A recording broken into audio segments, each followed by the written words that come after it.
A paz do Senhor, queridos! Estamos iniciando mais uma videoaula subsídio de seu canal EBD Fácil e Motivadora. E na aula de hoje nós estaremos comentando a lição de número 11 das lições bíblicas adultos, que tem como título: A salvação não é obra humana. Nós estamos dando prosseguimento aos nossos estudos bíblicos deste trimestre, o qual estamos comentando o tema em defesa da fé cristã, combatendo as antigas heresias que se apresentam com nova aparência. E hoje chegamos na lição de número 11. A salvação não é obra humana. O texto áureo encontra-se em Tito, capítulo 3, versículo 5. Não pelas obras de justiça que houvéssemos feito, mas segundo a sua misericórdia, nos salvou pela lavagem da regeneração e da renovação do Espírito Santo. Verdade prática. A salvação é um ato da graça soberana de Deus pelo mérito de Jesus Cristo e não vem das obras humanas. A leitura bíblica em classe encontra-se em Efésios, capítulo 2, dos versículos 1 ao versículo de número 10. Então vamos iniciar a nossa lição de número 11. A salvação não é obra humana. Pois bem, meus irmãos, hoje estaremos abordando um assunto ligado justamente à doutrina da salvação. Dentro da teologia sistemática, nós nomeamos como soteriologia, justamente a palavra soteriologia, que vem do grego sotéria, que significa salvação, e logos, palavra ou estudo. Então, logo, a soteriologia é a doutrina da salvação, que é justamente o tema desta lição de número 11, a qual nós estaremos focando, da qual nós estaremos trazendo alguns ensinamentos de subsídio extras para justamente abalizar, fundamentar o que o autor da lição está explicando de forma resumida, vamos falar assim, na lição que nós temos em mãos. Então, hoje, nesta lição de número 11, vamos falar da salvação, justamente como um ato da graça soberana de Deus pelo mérito de Jesus Cristo. E nós vamos enfatizar justamente isso, que ela não vem das obras humanas, e a restauração que nós vamos mostrar também do relacionamento do ser humano com Deus, ele se dá justamente por meio de Jesus Cristo. Então é nesse sentido, da palavra salvação, quando nós dizemos a alguém que Jesus salva. É com esse sentido.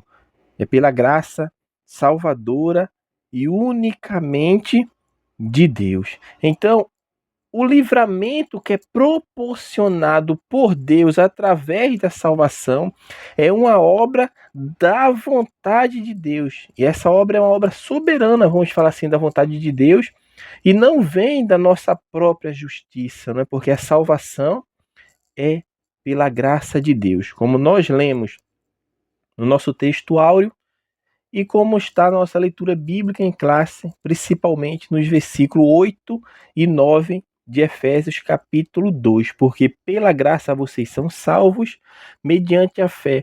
E isso não vem de vocês, é dom de Deus, não de obras, para que ninguém se glorie. Então, vamos traçar justamente esse caminho para comentarmos um pouco a respeito da doutrina da salvação. O primeiro tópico da lição, tu vai falar sobre a salvação, sobre a graça de Deus. A descrição do estado espiritual. Neste ponto aqui, nós vamos perceber que Paulo, quando ele está escrevendo justamente aos Efésios, ele inicia o capítulo de número 2, ele vai mostrar justamente o primeiro ponto, que é a condição espiritual humana.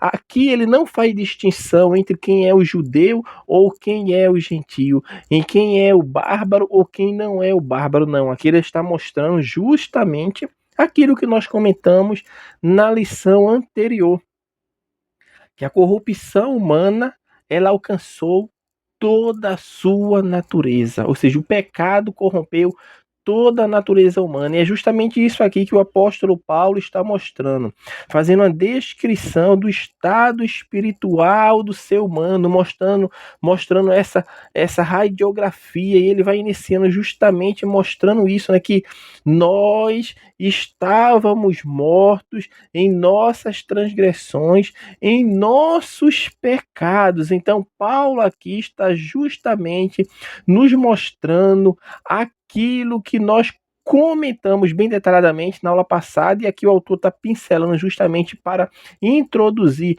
aquilo que ele está querendo trazer através dos ensinos das Sagradas Escrituras para o nosso conhecimento, que é justamente reforçar a dura realidade do pecado em nossa vida, mortos em transgressões e pecado. Então, Paulo mostra justamente o que ele está pretendendo anunciar mais adiante. Ou seja, ele com essas palavras introdutórias, ele está mostrando justamente o que vai culminar para que essa condição de mortos em transgressões e pecado venha a ser, meu irmão, restabelecida, venha a ser, como o versículo fala mais à frente, vivificado, ou seja, para que nós venhamos a ter vida.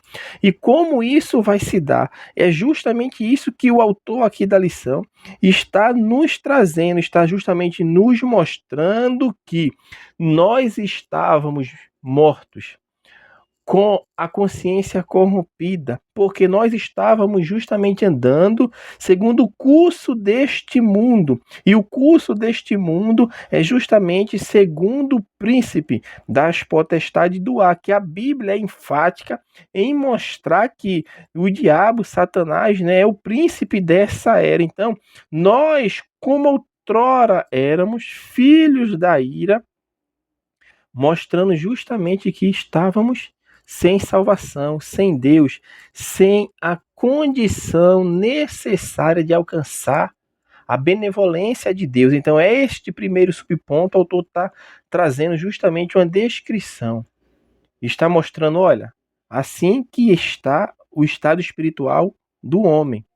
O autor prossegue falando no segundo subtópico sobre mortos em ofensas e pecados. É até o que eu já falei aqui, que o autor vai citar novamente, né? Paulo cita sobre isso em Efésios capítulo 2, no versículo 1 e também no versículo de número 5, né? O versículo número 5 fala que, estando nós ainda mortos em nossas ofensas, nos vivificou juntamente com ele, pela graça, sois salvos. Então aqui, o autor está prosseguindo a condição que nós estamos, mas ele aqui vai revelar justamente através da ação do Espírito Santo a transformação que é executada na vida dessa pessoa que estava mergulhada, vamos falar assim, espiritualmente nas suas ofensas e nos seus pecados, porque o versículo 5, a parte B, fala que nos vivificou juntamente com Cristo, nos vivificou juntamente com Cristo. Então aqui o autor, ele vai justamente mostrar que aquilo que nós estamos vendo aqui é justamente o reflexo da queda espiritual da qual afetou, vamos falar assim, toda a humanidade. Nós falamos na aula passada a extensão, né, do pecado original e como esse pecado atingiu toda a humanidade. E hoje todos, meu irmão, sem exceção, nascem com o pecado original fazendo parte da realidade da sua natureza caída, como nós outrora estávamos. Por que nós falamos outrora estávamos? Porque aqui aqueles que são alcançados pela graça de Deus, porque Deus oferece a graça dele a toda a humanidade, o autor está nos mostrando que quando o homem responde de forma afirmativa a esse chamado, ele nos vivifica. E o que é nos vivificar? É justamente trazer a dar vida em Cristo. Então é através de Cristo que o homem tem restabelecida a sua, vamos falar assim, a sua ligação para com Deus. E observe que quando o autor bíblico ele fala que nós estávamos mortos em nossos pecados e nossas ofensas, ele não aqui está dizendo que nós não tínhamos a capacidade de responder ou de escolher, não é nesse sentido, é que ele está usando justamente o sentido metafórico, né, uma figura de linguagem aqui para nos mostrar justamente a nossa condição, que estávamos distante de Deus, sem forças, sem capacidade. De fato, nós não temos capacidade, porque quem nos capacita é Deus e quem vai atrás de cada um de nós é Deus. Então aqui, meu irmão, morto não quer dizer incapacidade de responder, não é isso, como alguma linha dentro do cristianismo ensina, não. Porque se fosse assim, quando nós nos convertemos, a Bíblia fala que nós estamos mortos para o pecado, não é? O crente está morto para o pecado. Alguém deixa de pecar? Não. Então a condição de ser morto é uma figura de linguagem. Isso é muito simples de entender e fácil de compreender quando nós vamos ler as Sagradas Escrituras de forma como ela está justamente sendo transmitida para cada um de nós. Então, morte espiritual, como está falando aqui, está mostrando justamente que a humanidade caída ela está separada de Deus. E isso não significa que o homem ele foi aniquilado espiritualmente, não, mas que ele perdeu, vamos falar assim, a sua capacidade prima de se achegar ao Criador. Nenhum ser humano tem a capacidade de ir para Deus se Deus não der o primeiro passo. Então, o primeiro passo quem dá é Deus, o segundo também é Deus e o terceiro, todos os passos são dados por Deus. O homem ele não tem mérito nenhum na salvação. O homem ele apenas responde afirmativamente ou negativamente, ou seja, ou ele aceita ou ele rejeita. Essa é justamente a única resposta que o homem tem dentro da salvação, porque a salvação é obra exclusiva de Deus, isso tem que ficar claro. Então, mortos em ofensas e em pecado não quer dizer que o homem esteja incapacitado, aniquilado espiritualmente, que não possa responder ao chamado de Deus, não é isso. O terceiro e último subponto é falar sobre a exegese dos versículos 8 e do versículo de número 10. Porque o autor vai trazer justamente essa exegese? É justamente para mostrar o que se dá primeiro. O que se dá primeiro? A pessoa primeiro tem fé para depois se arrepender, ou ela se arrepende para depois ter fé, ou ela primeiro é regenerada para ter fé, ou ela tem fé primeiro para depois ser regenerada. Então, o autor vai fazer uma exegese desse texto, nós vamos trazer aqui de forma bastante minuciosa para que os irmãos venham a entender e compreender o que o texto bíblico está nos falando. Por quê? Porque como é que nos fala os versículos de número 8, versículo de número 9 de Efésios capítulo 2. Porque pela graça vocês são salvos mediante a fé. E isso não vem de vocês, é dom de Deus. Não vem de obras para que ninguém se glorie. Então, meu irmão, fazendo uma exegese deste texto aqui, você vai ver que a exegese desse texto significa que a expressão, olha a expressão, isso não vem de vocês, é dom de Deus. Não está se referindo à fé, está se referindo à salvação. Por quê? Porque é pela graça que nós somos salvos. Então isso não vem de vocês, é dom de Deus. Está falando da salvação, que é pela graça. E isso fica claro porque quando o apóstolo está empregando o pronome demonstrativo no gênero neutro, na forma touto, que concorda com o substantivo neutro doron, ou seja, dom, dádiva. No entanto, a cláusula isto é dom de Deus diz respeito à salvação pela graça. Sabe por quê? Porque a palavra fé e a palavra graça, que é pistes e charis no grego, são femininas. Se essa expressão em tela se referisse à fé, o demonstrativo estaria no feminino, ou seja, estaria com toute. Assim, a fé não está incluída, meu irmão, no dom de Deus. Então, a graça é parte de Deus e a fé é a nossa. Norma Gasly falava que a fé é o meio e a salvação é o fim. O meio vem antes do fim. Então, o dom de Deus é a graça, de modo que a fé vem antes da graça, antes da regeneração. João 3,16. Porque Deus enviou ao mundo, não é o versículo bastante conhecido, seu Filho unigênito, não é?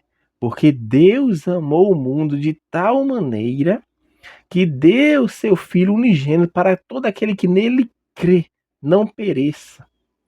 Então a salvação, sim, é pela graça de Deus mediante a fé em Jesus.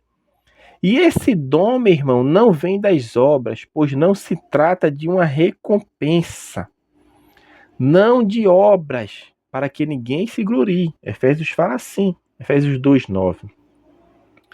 Então, neste ponto aqui, o que nós temos que entender é que, primeiro, vem a fé. Porque é assim que a Bíblia que fala, né? Que aquele que crê, tem que crer. Primeiro eu creio. Então a fé, meu irmão, ela vem primeiro. Quando o homem tem fé, crê na palavra, o Espírito Santo age na vida dele. O homem não é regenerado primeiro para depois ter fé. Não, não é assim. Tem fé. Primeiro é alcançado pela graça de Deus, mediante a fé. Então isso que nós temos que ficar entendidos, né? Vamos falar assim. O segundo ponto da lição vai falar sobre soteriologias inadequadas na antiguidade. Vai falar um pouco sobre os reencarnacionistas. Nós temos que fazer a diferença aqui que reencarnação é diferente de encarnação. Jesus, ele encarnou, ou seja, é uma forma de dizer Jesus se fez carne, se fez homem. Reencarnar é eu vim habitar novamente em outro corpo, não é? Vamos falar em outro corpo porque é o mais comumente ensinado, embora possa vir um corpo de um ser inferior, ou pode transcender, mas o mais comumente para nós venhamos a entender é justamente que os reencarnacionistas, eles justamente ensinam que o homem, ele não passa, vamos falar assim, de um ser que está em constante evolução. Dentro da visão reencarnacionista, não há necessidade de salvação. Por que não há necessidade de salvação? Por isso o autor está trazendo justamente isso aqui. Porque o homem, ele é uma constante até alcançar o seu estado perfeito, ou seja, ele vai encarnando e depende do que ele faz nessa vida, ou seja, entre o que ele faz de bom e o que ele faz de mal, ele vai voltar na próxima vida, vamos falar assim, na próxima encarnação, em uma família abastarda, ou pode vir uma família que não seja tão abastarda, ou pode vir um ser inferior, ou seja, ele tem que ir evoluindo até chegar a um estado de perfeição. Então, dentro dessa doutrina reencarnacionista, o homem não precisa de salvação, não precisa de um salvador. Vamos falar assim, não precisa de um salvador. Para que um salvador se o homem ele vai reencarnar de formas sucessivas até alcançar o estado de perfeição? Então, essa doutrina, meu irmão, é uma doutrina contrária aos ensinamentos bíblicos, porque o ensinamento bíblico ele nos mostra que o homem está destinado a morrer uma única vez, e depois disso segue-se justamente ao juízo. Então, o homem, meu irmão, ele tem uma vida, vamos falar assim, humana nesta terra, e essa vida humana é que vai fazer justamente, dependendo das suas escolhas aqui, entre que ele herde a vida eterna ou viva. Na verdade, todos vão ter uma vida eterna, né? Ou ele herde a vida eterna, vamos falar assim, com Deus, ou ele venha ter uma vida eterna sem Deus, que é justamente o caminho da perdição, que é o de lago enxofre, vamos falar assim, o inferno final, onde estarão todos aqueles que não aceitaram a oferta da graça de Deus. Então, a doutrina reencarnacionista é justamente uma doutrina contrária ao que é ensinado na palavra de Deus. O segundo subponto é falar sobre os galacionistas. Esse nome aqui é justamente dado, justamente tendo como ênfase a igreja que se encontrava em Gálatas, né, que é justamente um nome mais técnico, vamos falar assim, para os que praticavam as práticas judaizantes, ou seja, eram aquelas pessoas que eram opositoras ao apóstolo Paulo. E o que essas pessoas ensinam? Ensinam que a salvação, ela sim é em Cristo, mas ela precisa de um complemento.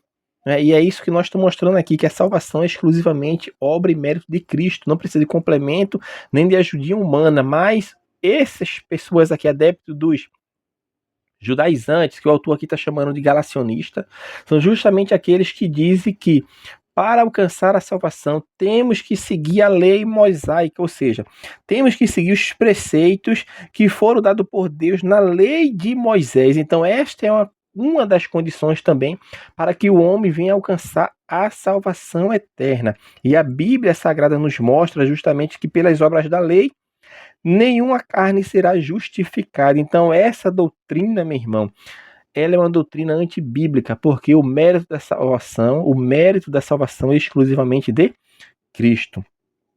O terceiro e último ensinamento inadequado que na antiguidade se manifestou. Observe que nós falamos, eu estou falando na antiguidade, mas sendo que o primeiro ponto que nós falamos, que é o reencarnacionista, são da antiguidade hoje se manifestam, né?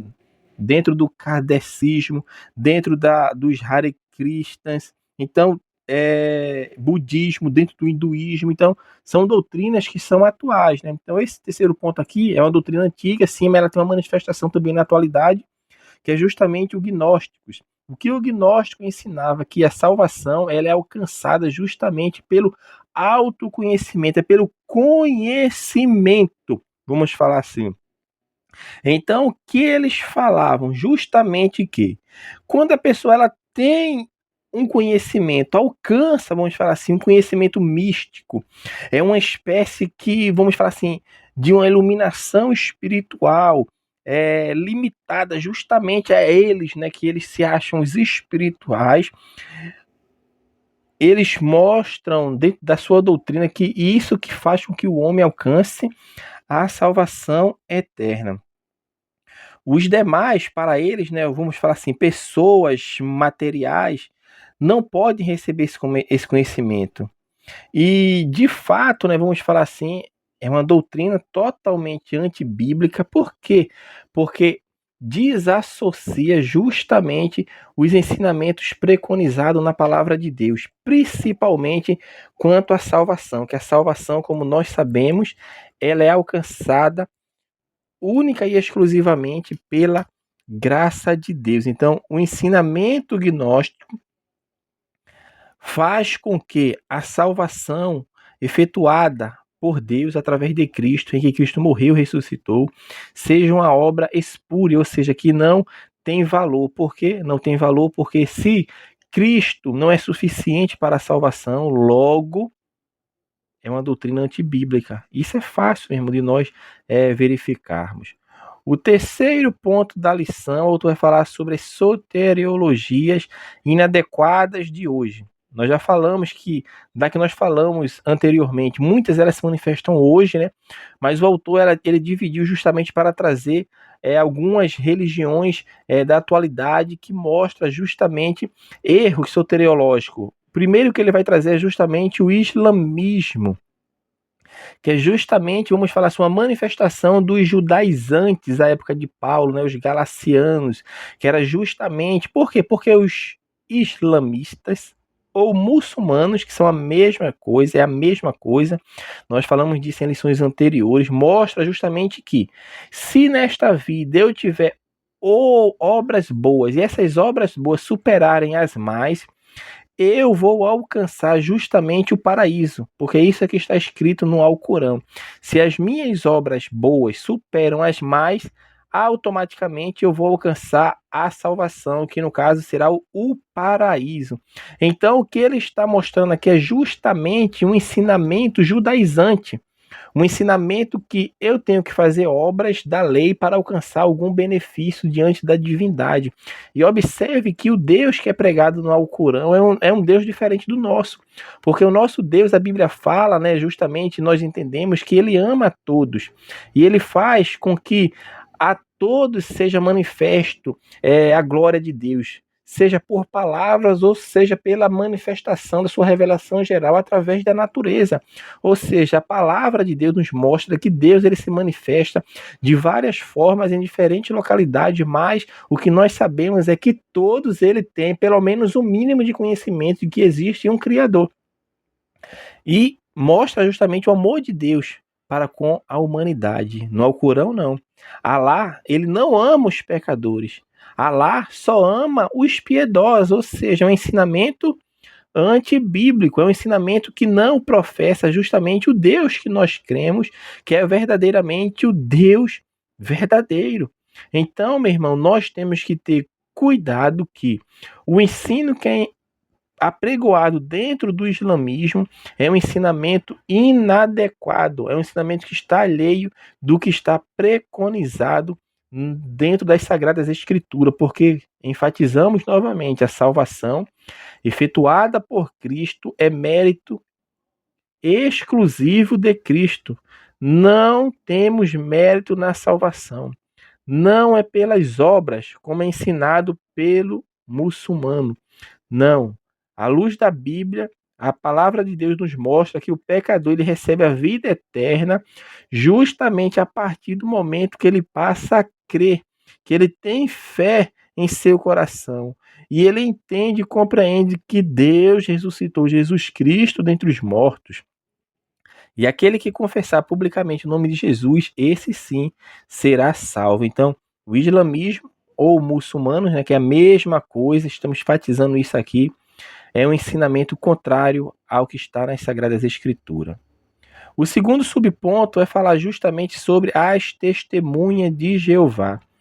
E o autor traz isso aqui justamente para mostrar que dentro desta religião, que é uma religião da atualidade, todos os domingos estão aí, possivelmente batendo nas portas de muitos de vocês, é uma religião que a salvação não está em Cristo, mas está justamente na organização religiosa deles, que é justamente diferente daquilo que a Bíblia ensina, porque a Bíblia ensina que Jesus Cristo, ele é a verdade, ele é o caminho, ele é a vida. Então, meu irmão, organismo religioso não traz salvação. Corpo governante da Testemunha de Jeová não traz salvação. Não traz salvação, e até porque eu até recomendo, né, os irmãos que estejam ouvindo, tem um livro que foi publicado justamente por um ex-participante do corpo governante dos Testemunhos de Jeová, chamado Raymond Frankel, acho que é Frank a pronúncia, mas é um livro que está disponível para download na internet, que ele traz justamente todas as aberrações, vamos falar assim, ele desmascara, ele desnuda a farsa que é o corpo governante. O que é o corpo governante? O corpo governante, meu irmão, é o que ditam o que o Testemunho de Jeová pode fazer ou não fazer. Se o corpo governante disser que A é B, A vai ser B, meu irmão. As pessoas passam por um verdadeiro, vamos falar assim, lavagem cerebral. Então, o nome do livro é Crise de Consciência. Eu acho que é Consciência em Crise, um negócio assim. Agora eu esqueci, é Consciência em Crise. Irmão, é um livro impactante. Os Testemunhos de Jeová são proibidos de ler esse livro, né? Na verdade, não só esse, qualquer outro ensinamento que não seja dentro do corpo governante, eles não leem. Imagine esse livro de um ex-membro do corpo governante. Então, os Testemunhos de Jeová, meu irmão, tem um ensinamento errado, justamente quanto quem vai ter direito ao céu, quem vai ter direito à vida eterna, é um ensinamento contrário à palavra de Deus, são pessoas que estão longe dos caminhos de Cristo, precisam ser alcançadas pelo verdadeiro evangelho, porque o seu ensinamento está contrário. A gente sabe que a salvação, a porta de entrada para a vida eterna é através de Cristo. E quando uma religião ensina que Cristo não é o ápice, vamos falar assim, o caminho para a salvação, a pessoa está no caminho errado. Então, meus amados irmãos, isso é que nós temos que compreender e entender que a salvação está em Cristo. Eles dividem, né, a salvação. Uns vão herdar o céu, que eles dizem que só são os 144 mil. Inclusive, o corpo governante faz parte desses 144 mil. As vagas já foram preenchidas, na verdade, né? Segundo falam, né, dentro da religião deles lá, que só restam 20 mil vagas. Nesse sentido, assim, 20 mil pessoas que ainda estão vivas ou que vão vir ainda surgir para fazer parte desses 144 mil, porque 124 mil já morreram. Então, esses 124 mil já estão com a sua vaga garantida. Então, isso é um erro aberrante, meu irmão. Contrário totalmente ao que é ensinado na palavra de Deus. O terceiro e último ponto para nós encerrarmos vai falar sobre o mormonismo. Aqui é justamente os mormons, a Igreja de Jesus Cristo dos Santos dos Últimos Dias. Porque os mormons também têm um ensinamento errado, porque eles creem numa salvação geral. Como assim? Em que quem não é mormon são castigados e depois essas pessoas vão ser salvas. E numa perspectiva individual, eles falam que a salvação é obtida pela fé em Jesus, pela obediência à lei e pela obediência às ordenanças. Então, eles consideram justamente as ordenanças, né?